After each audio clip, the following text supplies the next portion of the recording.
കോളേജിൽ പോകുന്ന സമയം, അതായത് 2013-14 അല്ലേ, ഇവിടെ സ്റ്റാർ ആയി, ഇവിടെ ഓൾറെഡി VJ ആയി. ഞാൻ ജീവയുടെ ഷോ കാണുകയും ചെയ്യും.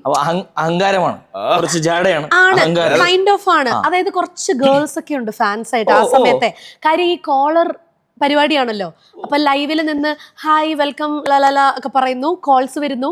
കോൾസ് വരുമ്പോ ജീവ പറയുന്നു ഹായ് എന്താണ് എവിടെ നിന്നാണ്. അപ്പൊ ചേട്ടാ ഞാൻ ചേട്ടന്റെ വലിയ ഫാനാ. ഈ ഷോ ഒക്കെ അതെ, ഞാനപ്പോ കോളേജ് കഴിഞ്ഞ് വീട്ടിൽ വരുന്ന ചായ കുടിക്കുന്ന സമയത്ത് ഞാൻ ജീവയുടെ ഷോ കാണും. അപ്പൊ എനിക്ക് അറിയാം ജീവനെ, ഞാൻ കോളേജിൽ പോകുന്നു, ഇതൊക്കെയാണ് എന്റെ റൂട്ടീൻ. അങ്ങനെ ഞാൻ കോളേജിൽ പഠിക്കുന്ന സമയത്ത് എന്റെ മമ്മി ഒരു റിയാലിറ്റി ഷോ കാണുമായിരുന്നു. ആ ഷോയിൽ ഒരു കപ്പിളിന് വേണ്ടിയിട്ടുള്ള ഒരു കോൺടെസ്റ്റ് ഉണ്ട്. അതിൽ എന്റെ മമ്മി എന്റെ പേര് അയച്ചു കൊടുത്തു. അങ്ങനെ അവരെന്നെ സെലക്ട് ചെയ്തു. പരിപാടി വന്നു, ആ പരിപാടിയിൽ എൻ്റെ ഫേസ് വന്നു. അപ്പോൾ അവിടെ എന്നോട് അവർ ചോദിച്ചു ആങ്കറിങ്ങിന് താല്പര്യമുണ്ടോ, ഷോ ചെയ്യാൻ താല്പര്യമുണ്ടോ. അപ്പം ഞാൻ പറഞ്ഞു ഞാൻ ഇതുവരെ ചെയ്തിട്ടില്ല, പക്ഷെ ട്രൈ ചെയ്ത് നോക്കാം. അങ്ങനെ എനിക്ക് ആ മഴവില്ലിൽ ഞാനൊരു ഷോ ചെയ്തു 2014. അത് കഴിഞ്ഞ് ഒരു 1 ഇയർ കഴിഞ്ഞു. 1 ഇയർ കഴിഞ്ഞപ്പോഴത്തേക്കും ജോലിയില്ലല്ലോ പിന്നെ. അപ്പോൾ അത് കഴിഞ്ഞ് ഞാൻ വിചാരിച്ചു അഗൈൻ ഇതുപോലെ VJ ഹണ്ട് കണ്ടു, സൂര്യ മ്യൂസിക്. അപ്പോൾ ആയിത്തോട്ടെ ഓക്കെ സൂര്യ മ്യൂസിക്കിൽ പോയി ട്രൈ ചെയ്യാം.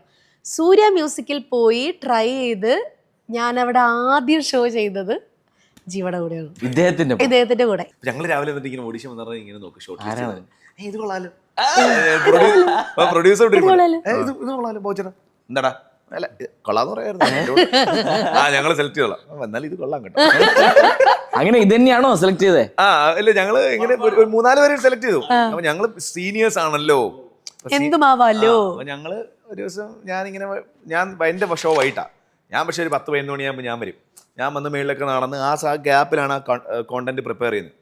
ഞാനിങ്ങനെ വന്ന് ഇപ്പം ഇവിടെയാണ് സ്റ്റുഡിയോയുടെ അകത്ത് ഡോറയിലൊരു സ്ക്വയർ പീസ് ഗ്ലാസ് ഉണ്ട്, നമുക്ക് അകത്ത് കാണാം ആരാ ലൈവ് ചെയ്യുന്നത്. അപ്പം ഞാനിങ്ങനെ നടന്നിങ്ങനെ വന്നപ്പോൾ എന്തോ കണ്ട് ഞാനിങ്ങനെ നിന്നിട്ട്, അപ്പം ഞാനിങ്ങനെ പയ്യെ ഇങ്ങനെ നോക്കിയപ്പോൾ ലൈവ് ചെയ്യുന്നതിൻ്റെ അവിടെ ഒരു വൈറ്റ് ജീൻസ് ഇട്ട ഒരാൾ ഇരിക്കുന്നു.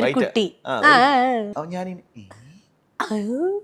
കൊള്ളാമല്ലോ, 2 സ്റ്റെപ്പ് പുറകോട്ട് മാറിയിട്ട് തുറന്നിട്ട് അപ്പം ഒരു VJ അവിടെ നിൽക്കുക, ഷാലു അല്ലേ മോളെ എന്നിങ്ങനെ വിളിച്ചു. ഷാലു ആ എടാ നീ വന്നോ, ഞാൻ അറിയാം. ഞാൻ ഇതിന് നോക്കിയിട്ട് ഞാൻ അകത്തോട്ട് കയറുമല്ലോ.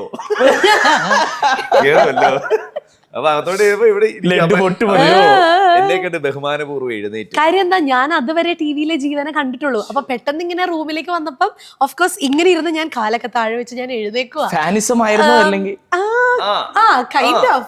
സമ്മതിച്ചു തരൂല. അപ്പൊ കാലൊക്കെ താത്ത പയ്യ ബഹുമാനപൂർവ്വം. പിന്നെ ഞാൻ അതിനുശേഷം ഇതുവരെ ആ ബഹുമാനം കണ്ടിട്ടില്ല.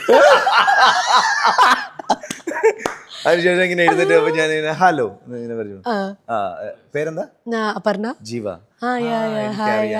പുതിയ ആളെ ട്രെയിനിങ്ങിന് വന്നല്ലേ?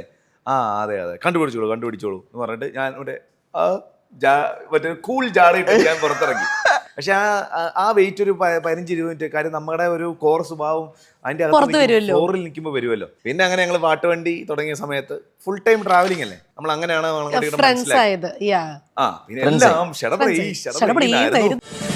ഫ്ലവേഴ്സ് ഒരുക്കുന്ന കാഴ്ച വസന്തം യൂട്യൂബിൽ പ്രേക്ഷകർക്ക് ലൈവായി കാണാം. ഫ്ലവേഴ്സ് കോമഡിയിൽ ജോയിൻ ചെയ്യൂ, ആസ്വദിക്കൂ.